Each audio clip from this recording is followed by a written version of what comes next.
who are darker than blue. Don't let us hang around this town and let what others say come true. We're just good for nothing, they all figure. Good afternoon, everyone. It is Friday, November 28th. It is 5 p.m. So that must mean I am Jackie Lukman, and this is Darker Than Blue, the show where we talk about politics for the people that you just heard Brother Curtis Mayfield say are darker than blue. I guess you can hear it in my voice, dear listeners. I am not in a great mood today because things that are going on around us that affect us, that impact us, are really awful. And we are experiencing here in Washington, D.C., another one of those horrible political times that we understand are entirely politically driven and created. The narratives that have been used to justify the deployment of the National Guard here to this city, Washington, D.C., were racist lies. This idea of the National Guard needing to be here to combat uncontrolled violent crime. And we know what that narrative is always about. It's always about poor people. It's always about Black youth. And we know what has happened since their deployment, aside from the fact that what violent crime they have not been fighting violent crime here in DC. They've been picking up trash, they've been looking at their phones, they've been wandering around just kind of chatting with people until this week when an unfortunate and horrific shooting occurred that I'm sure conservatives thought would be the justification for the deployment of the National Guard. But as more details emerge about the perpetrator of the act that has now claimed the life of one of the two National Guardsmen who were shot, we know that the narrative does not, the reality, the facts do not justify the narrative, the lies of violent domestic crime committed by wild and uncontrolled, mostly Black youth here in DC, because the person who carried out this horrific crime was an immigrant from Afghanistan who worked with the CIA in Afghanistan during the 20-year U.S. occupation of that country in the so-called War on Terror that only expanded and increased terrorism by over 1,000% around the world. And this person was involved in a particularly nefarious unit of a secret Afghan army unit that worked specifically with the CIA. And this unit was being paid attention to by the United Nations and human rights groups for vile human rights abuses, the massacre of civilians, the massacre of entire families, false imprisonment, all in the service of working with the CIA and the United States. This secret Afghan army allegedly fighting the terrorism of the Taliban ended up massacring, assaulting, violating the human rights of, abusing Afghan civilians. Right now, there's a whole lot that I can say. There's a lot of commentary I can give about this situation, but I thought, for once, I'm not going to give my commentary on this. I am going to read excerpts of a speech that someone else, much smarter, much wiser, probably, I am sure, a better Christian than I am, gave on April 4th in 1967. Now, that ought to tell you who the speaker is behind this speech, but I'm just going to read some portions of it, not the whole thing, because what was said on April 4th in 1967 by this person, who you ought to know who it is, what this person said back then is absolutely relevant to what is happening right now. So let's not waste any more time. Let's just get into it. This person says, I suppose it is not surprising that I have 7 major reasons for bringing Vietnam, and this is a speech about Vietnam, but I'm going to invite you, dear listeners and dear viewers, to swap out the word Vietnam for the name of any country that the United States has been or currently is involved in conflict with.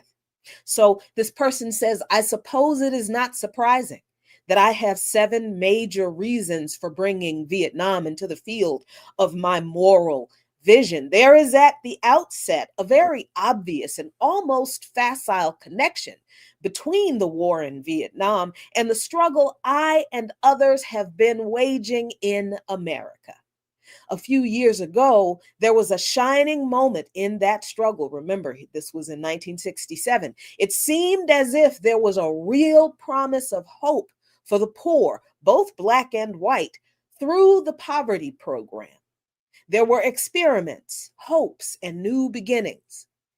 Then came the buildup in Vietnam, and I watched this program broken and eviscerated as if it were some idle political plaything of a society gone mad on war. And I knew that America would never invest the necessary funds or energies in rehabilitation of its poor so long as adventures like Vietnam continued to draw men and skills and money like some demonic, destructive suction tube. So I was increasingly compelled to see the war as an enemy of the poor and to attack it as such. Perhaps a more tragic recognition of reality took place when it became clear to me that the war was doing far more than devastating the hopes of the poor at home. It was sending their sons and their brothers and their husbands to fight and to die in an extraordinarily high proportion relative to the rest of the population. He's talking about the poor. We were taking the Black young men who had been crippled by our society and sending them 8,000 miles away to guarantee liberties in Southeast Asia, which they had not found in Southwest Georgia and East Harlem. So we have been repeatedly faced with the cruel irony of watching Negro and white boys on TV screens as they kill and die together for a nation that has been unable to seat them together in the same schools. So we watch them in brutal solidarity burning the huts of a poor village, but we realize that they would hardly live on the same block in Chicago. I could not be silent in the face of such cruel manipulation of the poor. My third reason moves to an even deeper level of awareness, for it grows out of my experience in the ghettos of the North over the last 3 years. Remember, again, this was in 1967, especially the last 3 summers.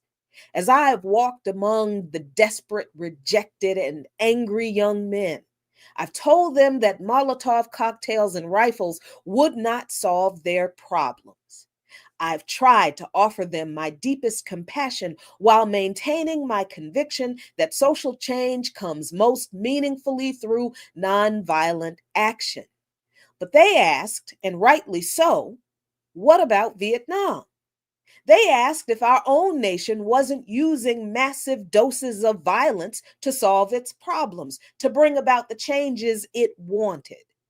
Their questions hit home, and I knew that I could never again raise my voice against the violence of the oppressed in the ghettos without having first spoken clearly to the greatest purveyor of violence in the world today, my own government.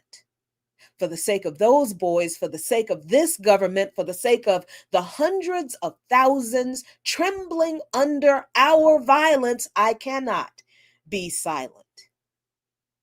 What about Iraq? I'm asking this question now. What about Grenada? What about Puerto Rico? What about Niger? What about Sudan? What about Afghanistan? Which have particular relevance for DC's Black youth, who are targeted in this National Guard deployment to combat alleged crime that's really a dragnet for those Black youth, while the psychological wages of the 20-year war on terror in Afghanistan were brought to the streets of DC this week. We cannot just say that the National Guard shouldn't have been deployed in DC because the claim of rampant youth crime is a lie. That's true. But now we have to see the connections between U.S. militarism abroad and violence of those who carried it out over there, bringing it back to these streets.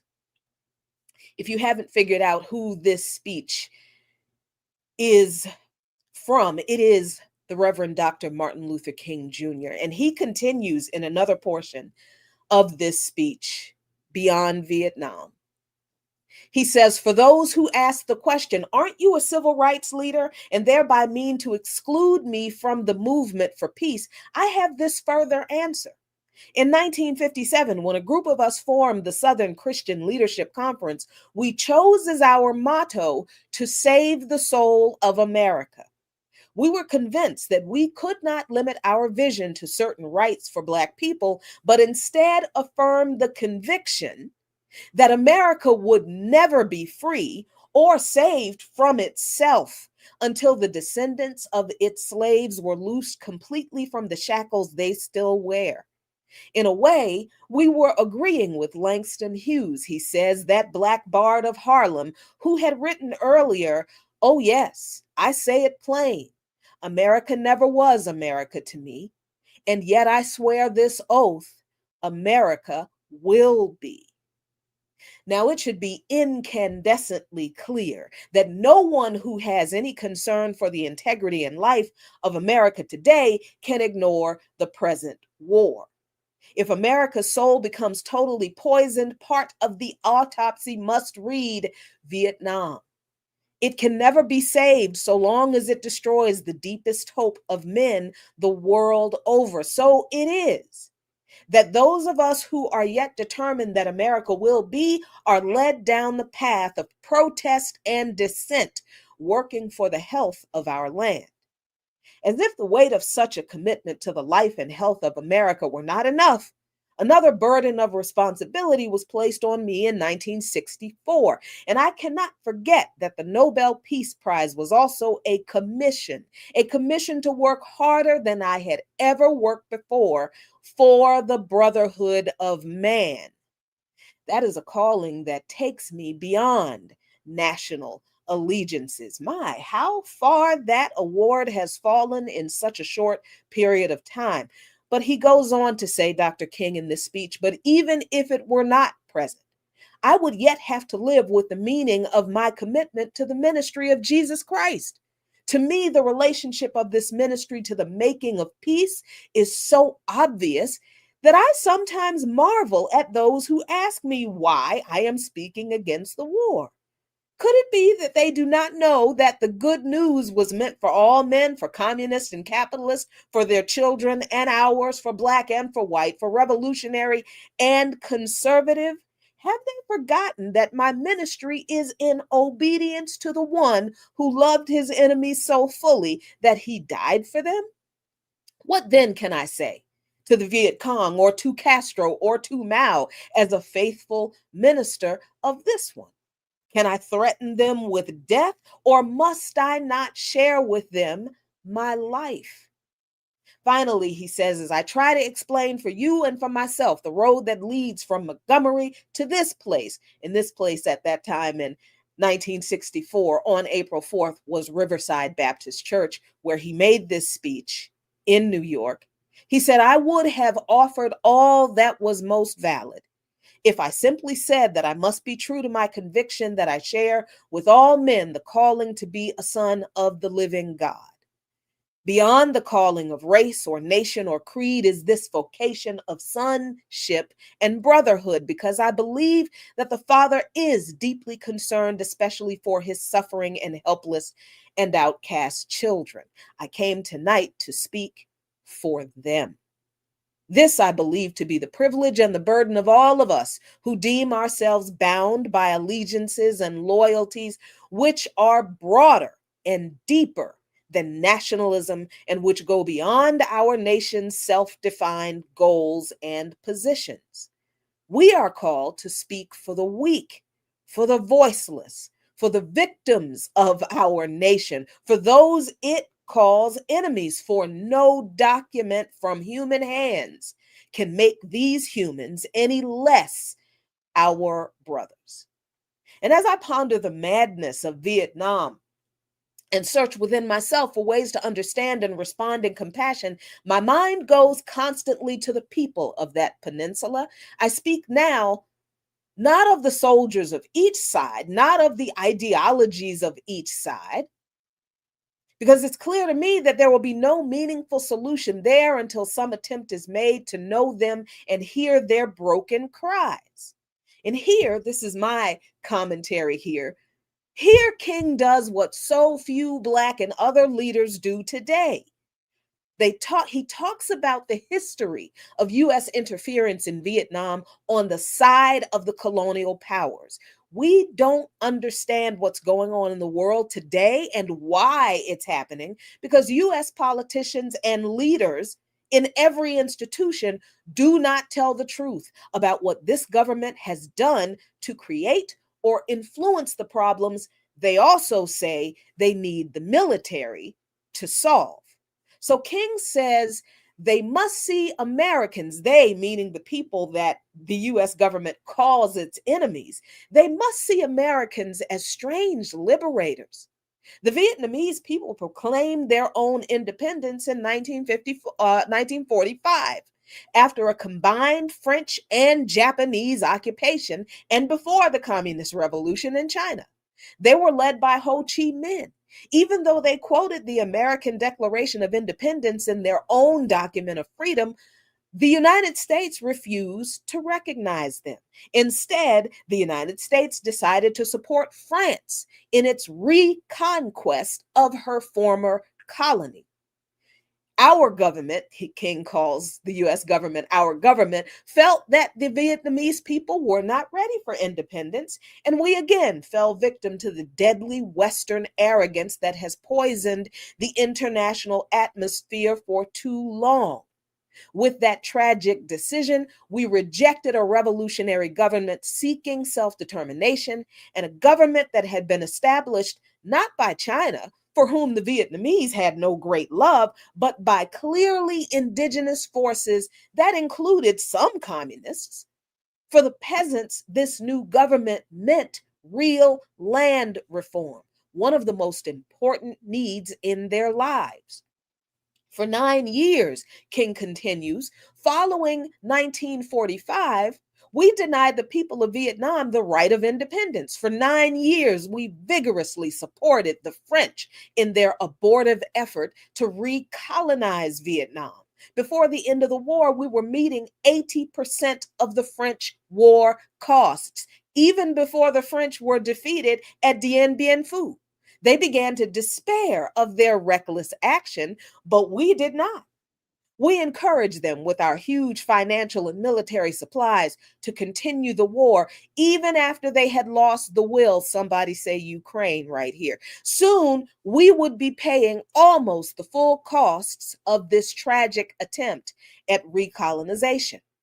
After the French were defeated, it looked as if independence and land reform would come again through the Geneva Agreement. But instead, there came the United States, determined that Ho Chi Minh should not unify the temporarily divided nation, and the peasants watched again as we supported one of the most vicious modern dictators, our chosen man, Premier Diem. The peasants watched and cringed as Diem ruthlessly rooted out all opposition, supported their extortionist landlords, and refused to even discuss reunification with the North. The peasants watched all of this.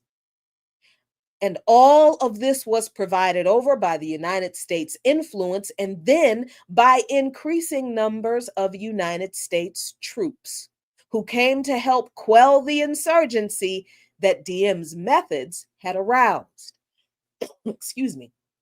When Diem was overthrown, they may have been happy, but the long line of military dictators seemed to offer no real change. Excuse me, especially in terms of their need for land and peace. Excuse me.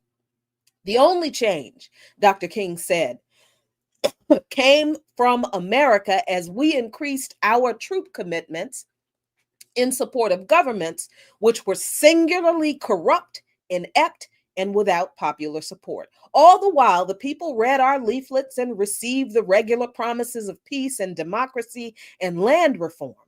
Now they languish under our bombs and consider us, not their fellow Vietnamese, the real enemy.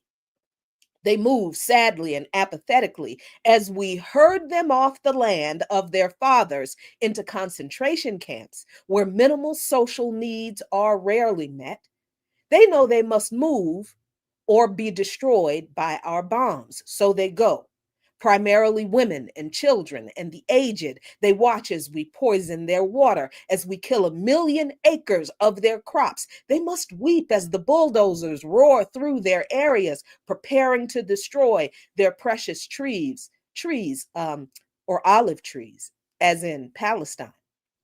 They wander into the hospitals with at least 20 casualties from American firepower for one Viet Cong inflicted injury. So far, we may have killed 1,000,000 of them, mostly children. This was in 1967. Dr. King says this. They wander into the towns and see thousands of the children, homeless, without clothes, running in packs on the streets like animals. They see the children degraded by our soldiers as they beg for food. They see the children selling their sisters to our soldiers, soliciting for their mothers. What do the peasants think as we ally ourselves with the landlords and as we refuse to put any action into our many words concerning land reform? What do they think as we test our latest weapons on them, just as the Germans tested out new medicine and new tortures in the concentration camps of Europe? Where are the roots of the independent Vietnam we claim to be building? Is it among these voiceless ones? We have destroyed their two most cherished institutions, Dr. King said, the family and the village. We have destroyed their land and their crops. We have cooperated in the crushing of the nation's only non-communist revolutionary political force, the Unified Buddhist Church. We have supported the enemies of the peasants of Saigon. We have corrupted their women and children and killed their men. And I have to depart again here.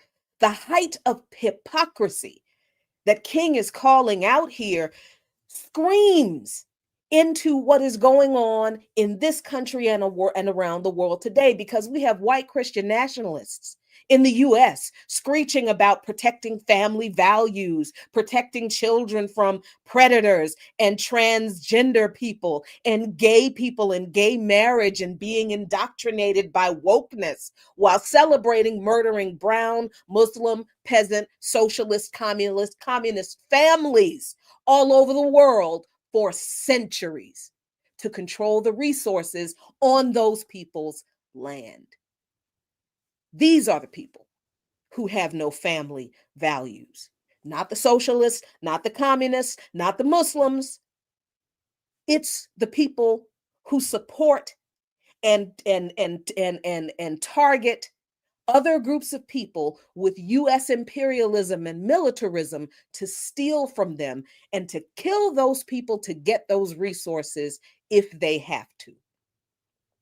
King goes on to say, perhaps a more difficult but no less necessary task is to speak for those who have been designated as our enemies. What of the National Liberation Front, that strategy, that strangely anonymous group we call the VC or communists?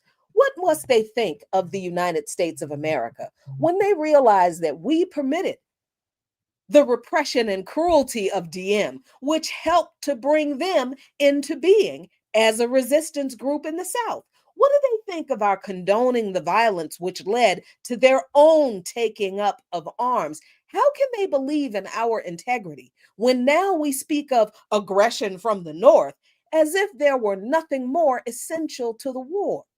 How can they trust us when now we charge them with violence after the murderous reign of DM that, again, this government supported and propped up, and charge them with violence while we pour every new weapon of death into their land?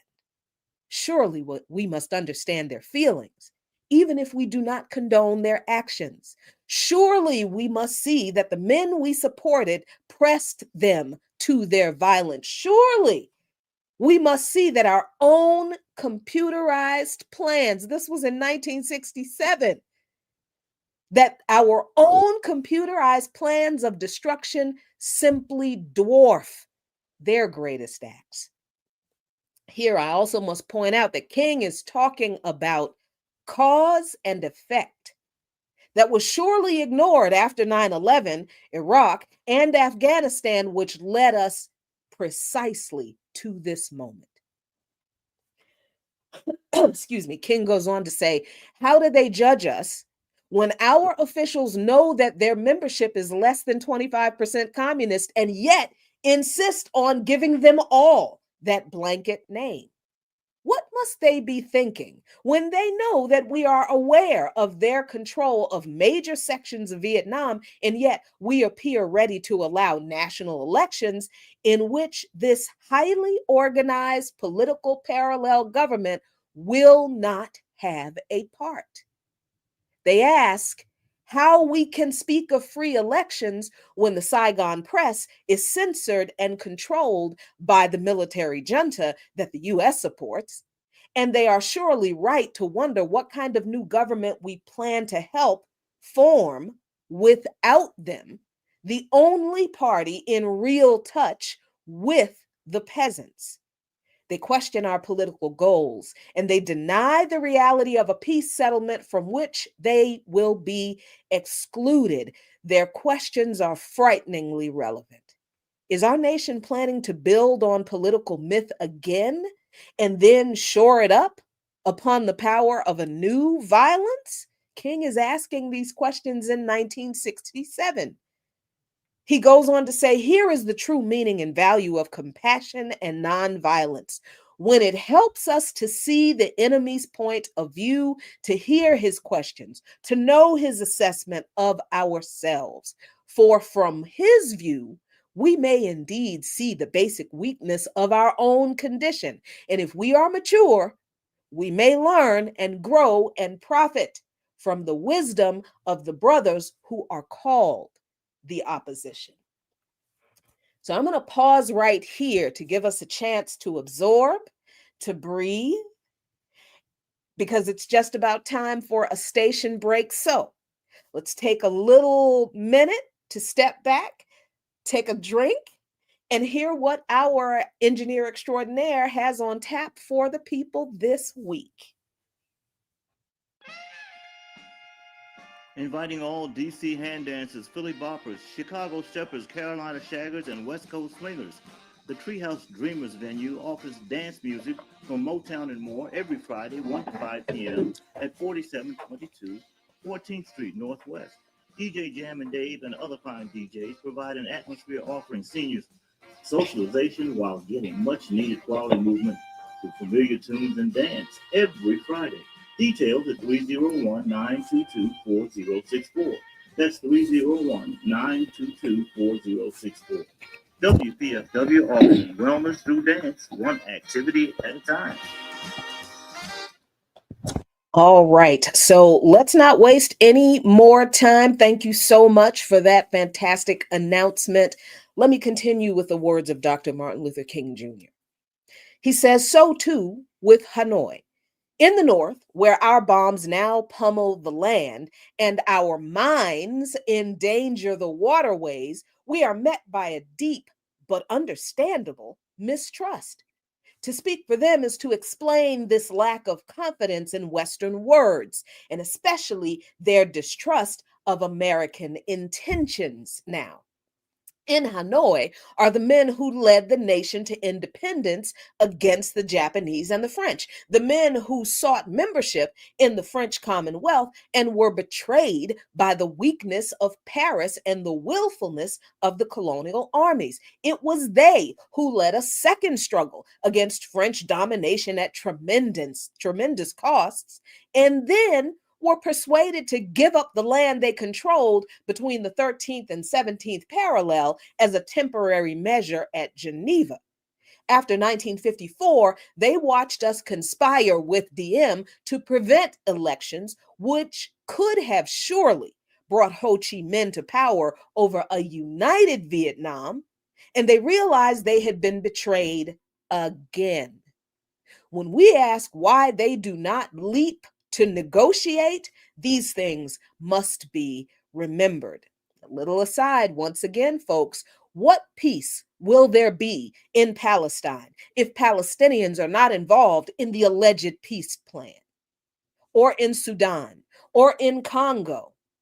This is just another U.S. occupation plan that comes from the same arrogant hypocrisy that King is describing the U.S. had in and toward Vietnam.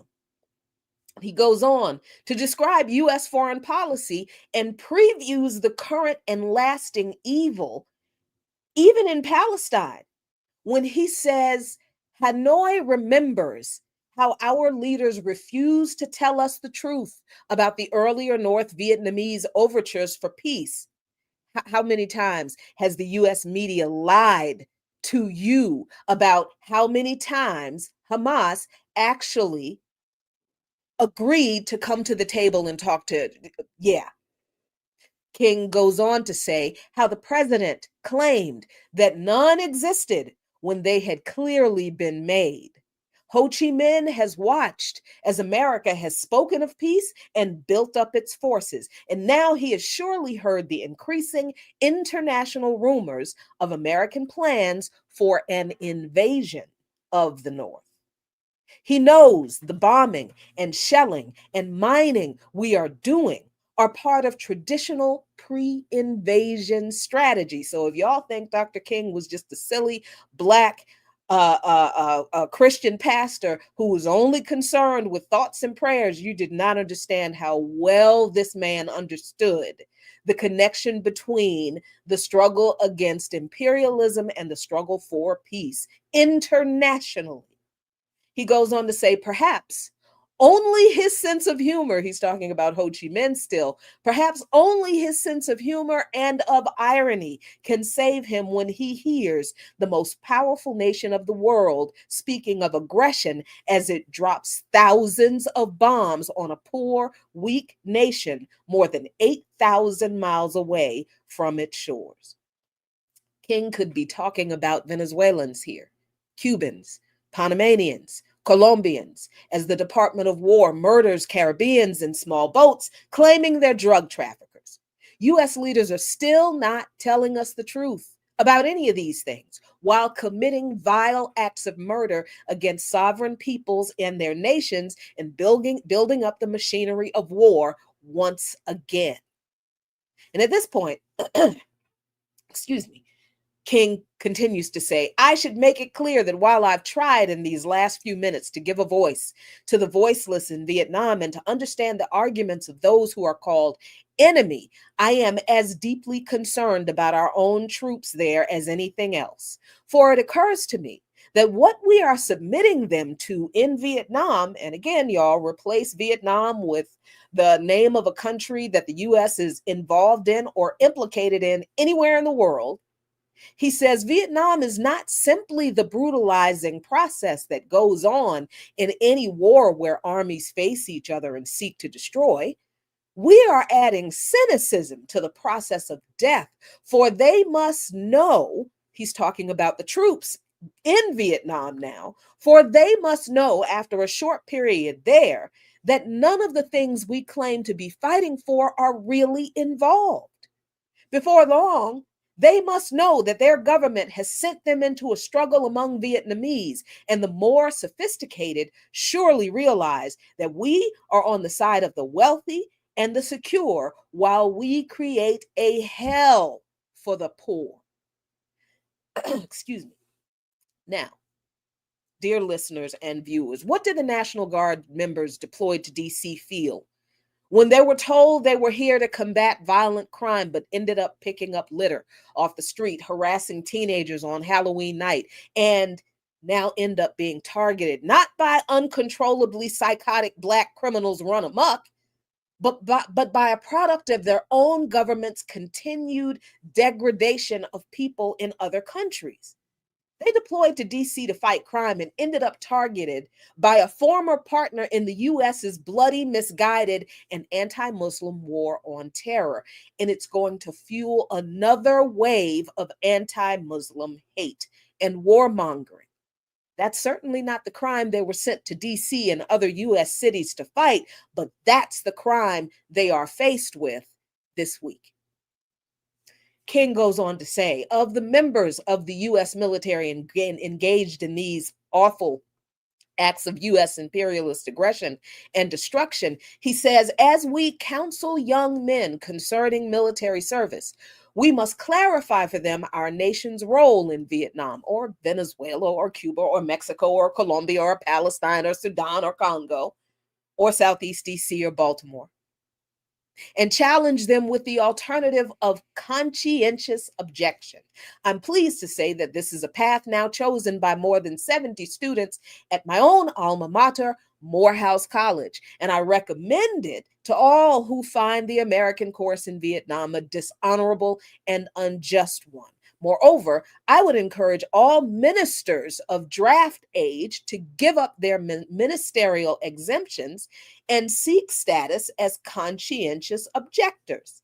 These are the times for real choices and not false ones.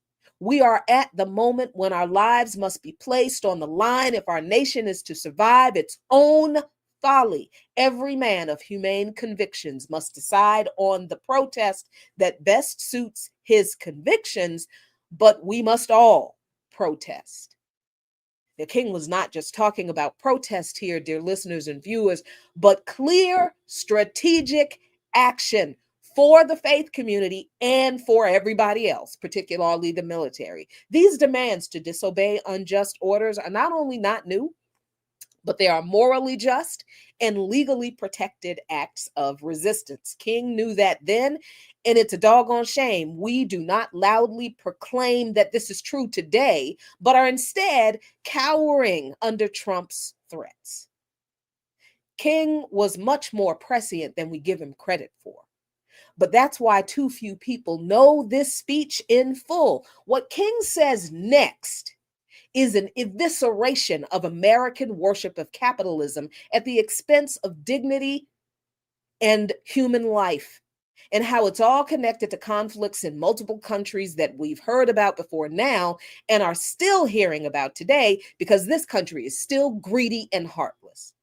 So King continues by saying the war in Vietnam is but a symptom of a far deeper malady within the American spirit. And if we ignore this sobering reality, and if we ignore this sobering reality, we will find ourselves organizing clergy and laymen concerned committees for the next generation. They will be concerned about Guatemala and Peru. They will be concerned about Thailand and Cambodia. They will be concerned about Mozambique and South Africa. We will be marching for these and a dozen other names and attending rallies without end unless there is a significant and profound change in American life and policy.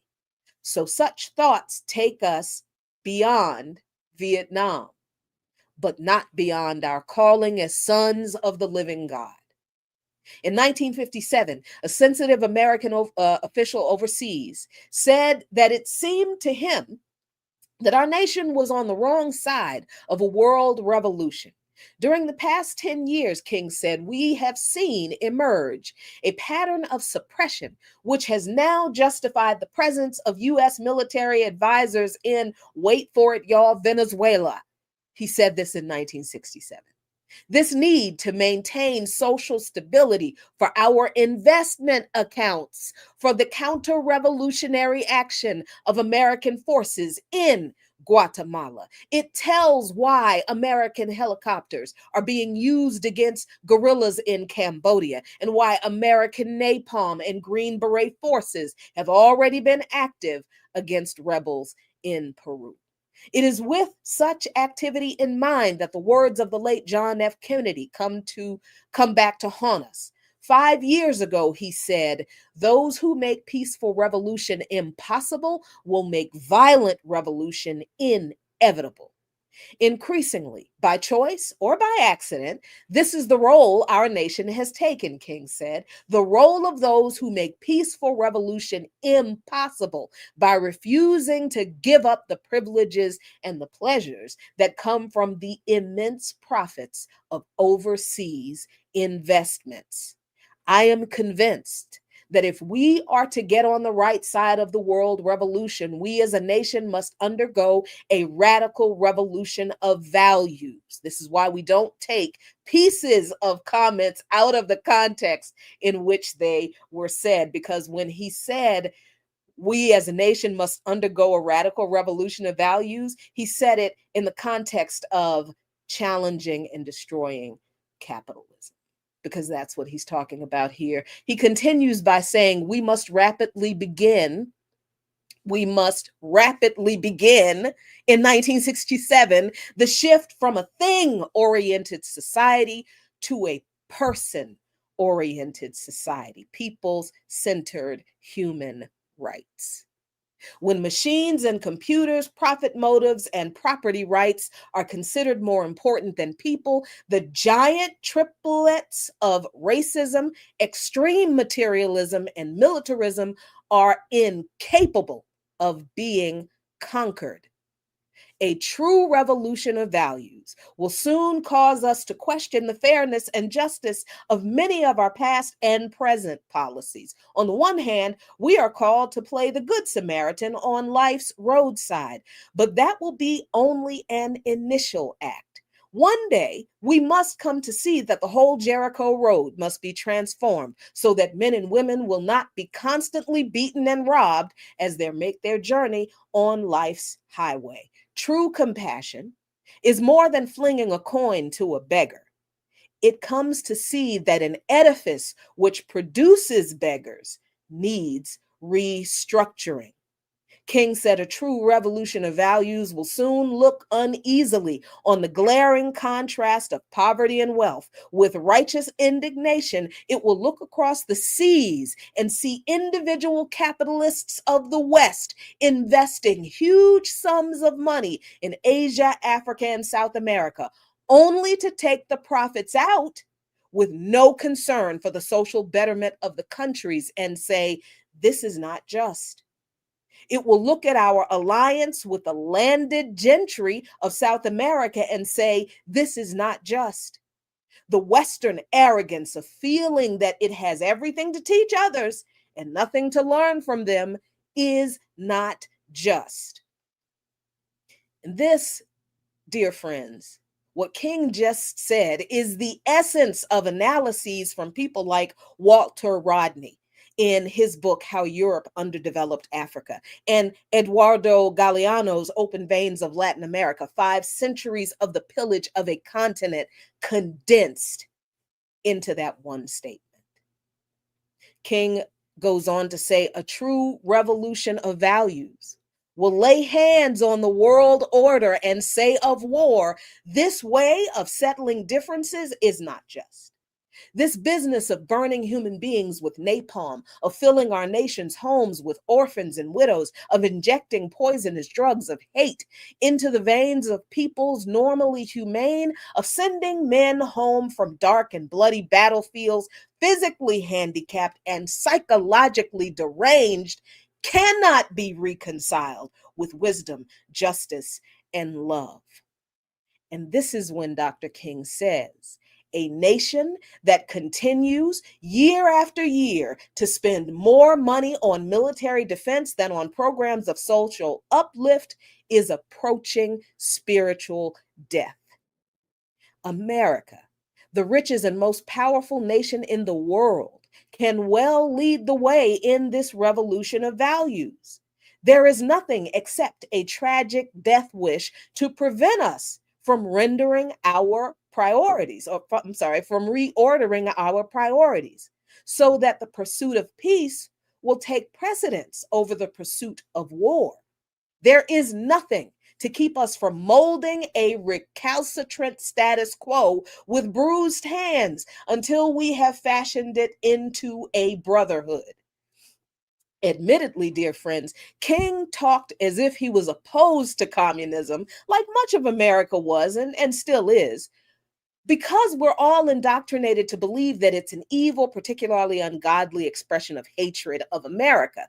But as Dr. King talks about communism in terms of warmongering, imperialism, and human dignity and human rights, and in terms of that indoctrination in a common sense and pragmatic way, he speaks to the unreasonable response to communism in the US and the West.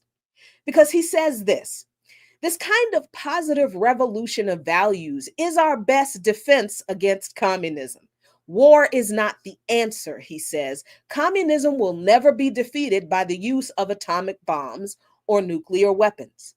Let us not join those who shout war and, through their misguided passions, urge the United States to relinquish its participation in the United Nations.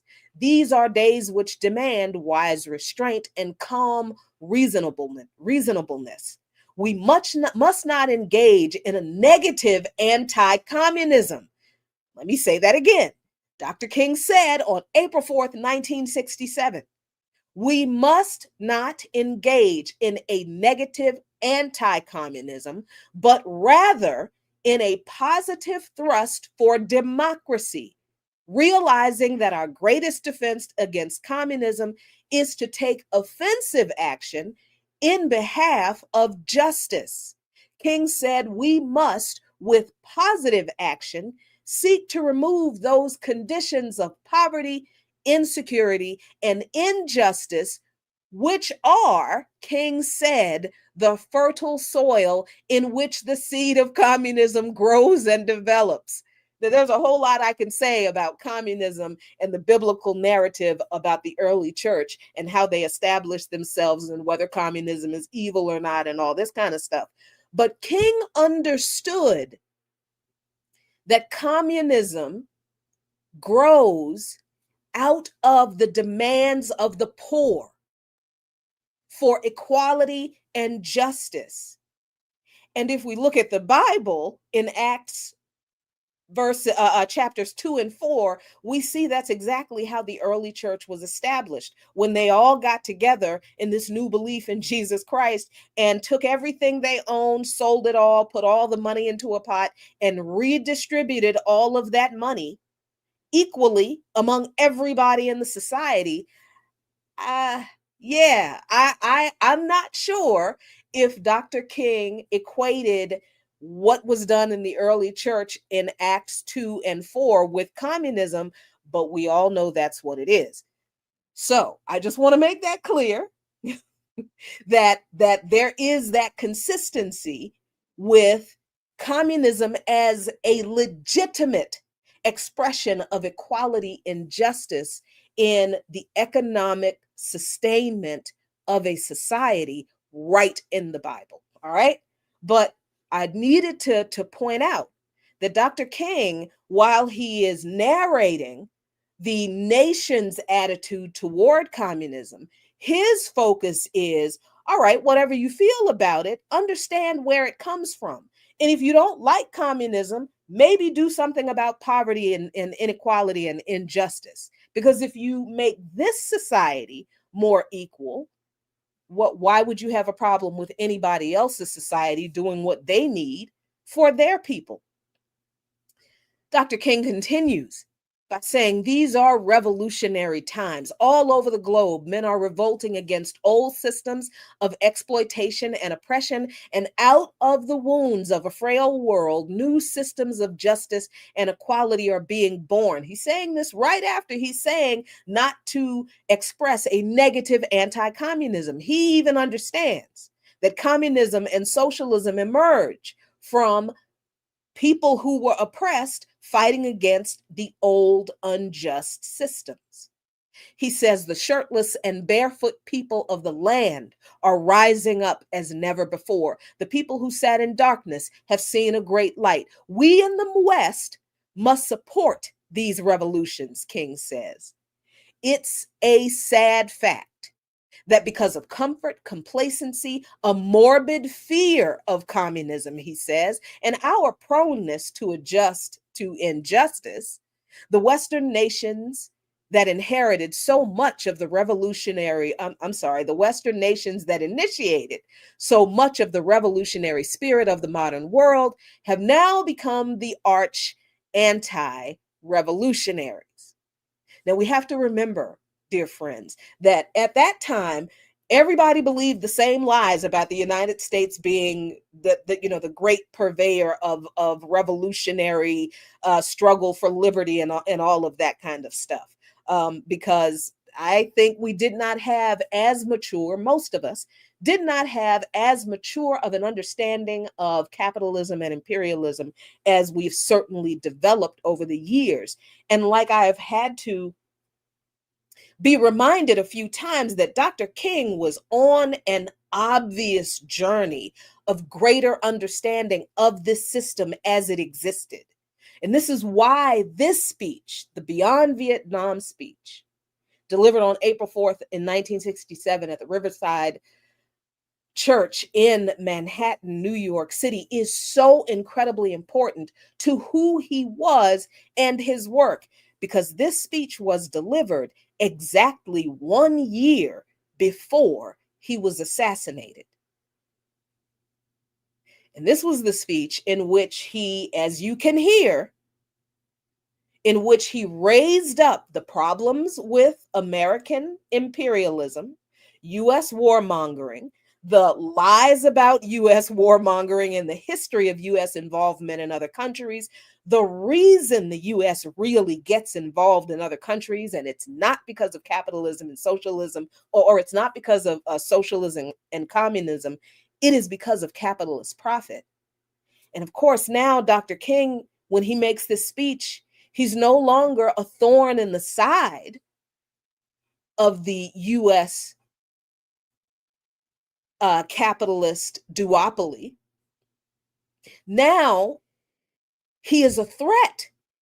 He is a threat to the capitalist ruling class. He is a threat to the imperialist world order.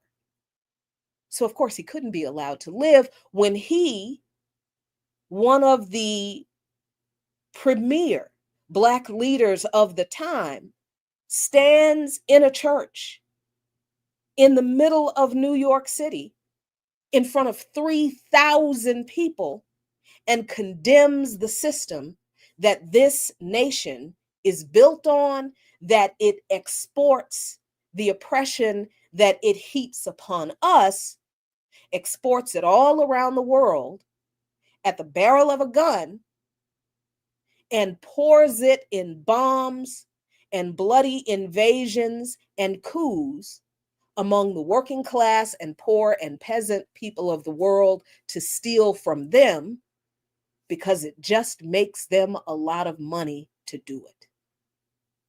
So I, excuse me, really thought it incredibly important for us to hear not my opinions about what's going on today, but what Dr. King said about the certainty that we would reach this moment in the history of this country if we didn't do something about what got us into Vietnam in 1967.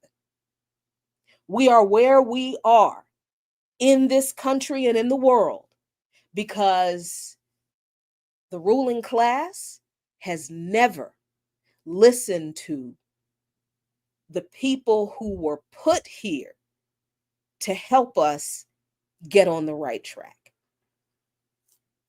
That's why we're here. So I am wondering, as I always ask at the end of my show, what are you going to do now? When you understand that these issues that we are facing domestically and around the world are not only not new, but back in 1967, Dr. Martin Luther King Jr. did more than talk about a dream. He talked about the nightmare that this government and capitalism has created for poor people here and around the world. What are you finally going to do to stop this? I'm out of time. Thank you so much for joining me. I am sure we will be here next week to continue fighting. And until next time, y'all, a luta continua. The struggle continues, and it will continue until we actually fight together. But if we do that, if we actually fight together and fight the enemy, which is U.S. imperialism and capitalism and connected Zionism, if we do that together and start to do it right now, Victoria Acerta. Victory is certain. Peace, everyone.